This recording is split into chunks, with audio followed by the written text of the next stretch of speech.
سلام علیکم خانم عزیز، همزبانان فرصت میدونم فرق بین مو بنده های عادی و پیغمبر و سلام، فرق بین حتی همسران پیغمبر و سلام و صحابیا و تابعین پیرو و مو امت پیغمبر فرق بین زمین و آسمان فرق میکنه. ببینید که پیغمبر و سلام رو خونی شیطانی رو از او تازه کده گرفته بودن. ما خونی شیطانی داریم. پیغمبر و سلام شیطان میدید، ما شیطان نمیبینیم. یک روز پیغمبر صاحب با همراه صحابی اومدن аэропортшон шайтон омадест. Шайтон ҳазрати Умарро мебина, радиаллоҳу анҳу пеши Умар ус мегризад. Пайғамбар механдад, баъд соҳиб мегӯяд чаро ханда карда? Мегӯяд шайтон Умарро дид, аз пеши Умар грехт. ҳатто шайтон мегӯяд аз Умар метарсад. Пайғамбар салам шайтонро медиданд. мо шайтон намебинем. Шайтон моро мебинад. Пайғамбар салам гуноҳ намекарданд. мо бандо гуноҳ мекунем. Пайғамбар салам интихоб кардаи худованд буданд. ما انتخاب کرده خودمان نیستیم. پیامبر سلام نوری الله تعالی بودن. ما نوری الله تعالی نیستیم. پیامبر سلام با او کتاب فرست آماده شده. ما با ما کتاب آماده نیست. برای ما از پیامبر سلام در این زمین خواهیم کنیم. فقط ما پیروی پیامبرش نمیتونیم، کارهای او را کرده میتونیم، لیکن مثل پیامبر سلام 100% شده هیچ کس نمیتواند. ما خطا میکنیم، گناه میکنیم. پیامبر خطا میکردن، یک پیامبر گناه نمیکردن و از گناه آزاد میباشند. چون که آنها انتخاب کرده خدا است. پیغمبر مثلا چند تا نام داشتن. ما بنده‌های عادی چند تا نام نمیکنن. پیغمبر مثلا امین نام داشتن، صادق نام داشتن، احمد نام داشتن، مصطفی نام داشتن، رسول الله میگیم، نبی الله، نام نام پیغمبر سلام. خب ببینید پیغمبر سلام از پیغمبر ما سلام نور الله از اون کس پسر نسل نموندن. از مسلمان عادی پسر نسل نموند که میسو هسته. ما میراث برای ما پیغمبر مثلا میراث علم موندن.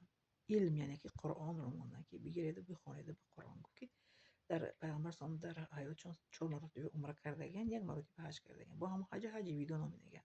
در هم حج میگه در نزد برآمد میکنه در نزد صحابه میگه که من سال آینده شاید که زنده نمانم از دنیا خوشایند بگذرم و به شما دو چیز رو میمونم. میگه کتاب الله قرآن و سنتی. کتاب خداوند و سنت مرا گیره میگه به اون زندگی. پیغمبر مثلا نه از فرزنداش نسل موندگیان، نه یگان بویگری میراث موندگیان. میراث پیغمبران برای پیروان پیغمبران، امت پیغمبران مثلا این قرآن است و علم است و علم جویی است.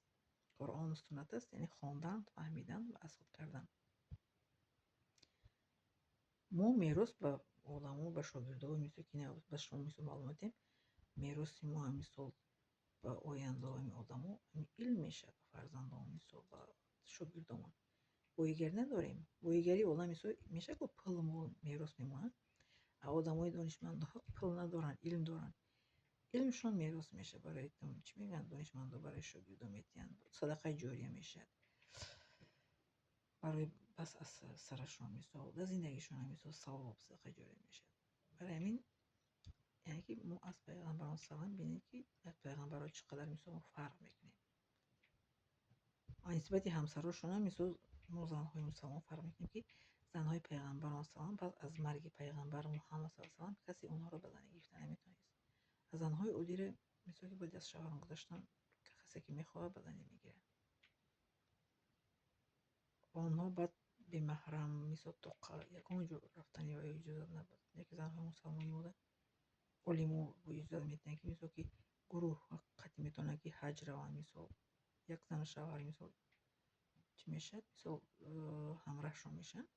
این گروه ها با همراهشون میشن که حج برن اجازه میتونن علموی مثل متفقه. یکی همسر پیغمبر به محرم یکون جو رفتن اجازه نداشتن. دیدین چه فرق است بین پیغمبران سلام همسرشون و بین ما آدمان عادی. یکی ما معنی نداره که ما فرق میکنیم از بین زمین و آسمان پیروی بنشیم. باید پیروی قرآن و سنت پیغمبران سلام باید باشیم. باید که در سایه تک قرآن و سنت زندگی کنیم. وقتی که ما میدونیم به آدمان نمیرسونیم سواد علم اختراع. پس انسان ها از کجا میدونن که راست در کجا هست، دروغ در کجا هست هم هسته. وقتی انسان دروغ میگه که بعضی آدما قسم میخورن، بعضی آدما دروغشون قسم پنهان میکنن. قسم میخورن که گپی دروغ راست کرده به آدم برسونن، گناه است. همین دروغ گفتن که تاریکی ایمان است. میگه در چه کتاب دروغ گفتن آدم ایمانش رفته رفته ضعیف میکنه. ایمان انسان با چیز ضعیف میشه؟ با نمی گناه کردن، دروغ گفتن، غیبت کردن، تهمت کردن، گناه هایی که مایده مایده قطع میکنه، ایمان ضعیف میشه، سست میشه. ابو بس کردن این گناه ها مثل ذکر خداوند، نماز ها رو درخش خواندن، عبادت خدا رو با جا آوردن، از گناه ها دوری جستن، ایمان انسان با بقوت میشه. پیغمبر هم گفته بود حدیثشون مومن بقوت مثل جسور بقوت با ایمان بهتر است از مومنی بقوت. یعنی مومن با ایمان بقوت است. با به ایمانی با ایمان بقوت است. ایمانی که مثل که ذکر خداوند است و عبادت خداوند دایم با خداوند رابطه دارد، بقوت است، بهتر است از مومنی ضعیف، یعنی که بقوت. خب لایک